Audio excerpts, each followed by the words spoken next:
मूर्ख सिंह आणि हुशार ससा. एक लोभी सिंह होता. हा सिंह प्राण्यांवर हल्ला करून त्यांना ठार मारत होता.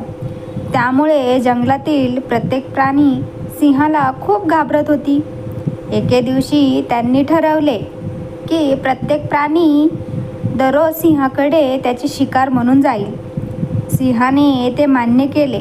तेव्हा सश्याची पाळी आली तेव्हा त्यांनी शहाण्या सशाला पाठवायचे ठरवले. तो हळूहळू प्रवास करत सूर्यास्ताच्या पूर्वी सिंहाच्या गुहेत पोहोचला.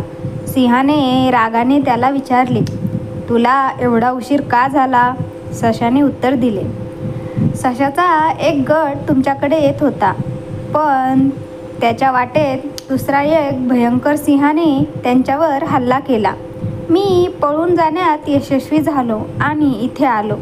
दुसरा सिंह आव्हान देत असल्याचे सशाने सांगितले. सिंह अत्यंत संतापला आणि त्याने सशाला नवीन सिंहाकडे घेऊन जाण्यास सांगितले.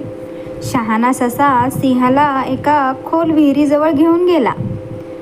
त्याने स्वतःचे प्रतिबिंब दाखवले. सिंहाने डरकाळी फोडली. त्या प्रतिबिंबाने सुद्धा तसेच केले.